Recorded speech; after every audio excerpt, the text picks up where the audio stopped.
Truck Talks. Can I get a shout out? Sure thing, Truck. Truck Talks. I don't. It's definitely not Zip Ties and Buy Supplies. If that fucker showed up in my, if Zip Ties and Buy Supplies showed up in my chat, I would lose my shit. I have no idea if the storm's gonna hit Minnesota. Pocono International Raceway, Pennsylvania. This is Motor Racing Network. They need a couple stops here. Miami's going to With the broadcast of the Purolator 500 NASCAR Winston Cup Grand National Stock Car Race. Host for today's Purolator 500 race broadcast is Barney Hall.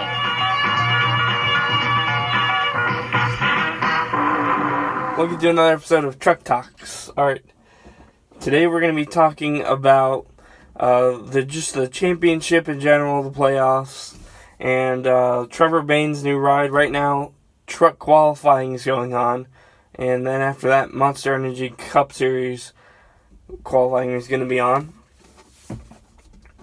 But right now, we're just going to talk about the series. The first practice that happened earlier, that is usually the biggest practice, the biggest practice of the year. It can dictate how your whole rest of the season is going to go. Because let's say if you tag the wall or something, you need a backup car. You get that backup car, but it's not going to be as fast as your starting car. So then that's going to equal a slower time in qualifying and probably slower in the race unless you have an amazing backup car. And I also want to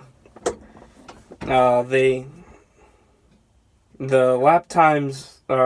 If you have one bad race here in qualifying, I think it's 3 races. They have eliminations every couple races, and so this is a safe race. But if you slip up at all in this race, you are immediately in trouble, and you could possibly get knocked out. Even if you maybe even get a top 20 instead of a top 15, you are in a big chance of getting knocked out. Someone who's really, I think, I just read an article about Jimmie Johnson, and I think that he might be the dark horse here in the playoffs, because he said he wants to get this done because, this could be his last time fighting for that championship, trying to beat Richard Petty. Hope he doesn't, guys. But this could be the last chance that to beat Richard Petty's record for 7 championships and get that 8th one. And he wants to do it. This Las Vegas, usually not a strong track, does lead laps at times. I think actually he has the most wins, but he hasn't won in a long time here at the track at Vegas. But it is definitely one of his biggest tracks. Then you have Austin Dillon. Nah, I don't think he's going to go far at all, like I said earlier. Jimmie Johnson's best track is Dover, and Dover, if he could just make it to Dover, I think he's got an elimination race. This is the 3 races before the elimination race. You got Vegas, you have Phoenix, and you have the Charlotte Roval, which is new this year. It's just Charlotte Motor Speedway. They made it into a half oval, half road course. Should be good racing. Very dirty.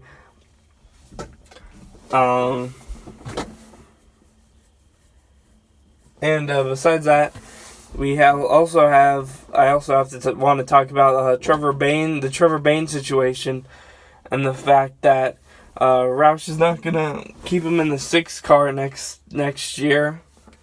So there's still questions up in the air on where he's gonna be going, and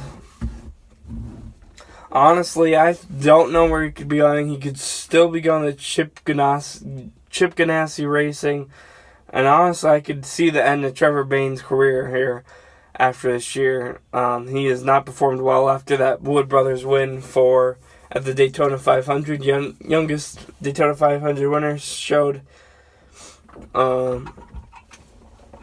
he could race, but I just don't think he could keep up, ladies and gentlemen. He's just not he's not a great caliber driver, but he could go to, I could see him going to Levine also, if he was going to stay. Possibly Go Fast Racing. They're looking for a driver. You got Trevor Bayne. And let me just think for a minute. He could go to the Xfinity Series. Elliott Sadler announced that he's not going to stay in. So he could race in the Xfinity Series and possibly get a win. And that's about it, where I think Trevor Bayne's going to stand here today. I couldn't really see him going anywhere else. Possibly career-ending decision by Stewart-Haas Racing that could end Trevor Bayne's career easily. He is not having a very impressive resume, despite the Daytona 500, which is the biggest race of biggest winning a career. If you win that, you're etched in history. Even leading a lap at Daytona, you're going to be in the history books as a lap leader at Daytona Speedway. So that's where I'm going to get that. That's this episode, guys. So thank you guys for watching. Short episode, and see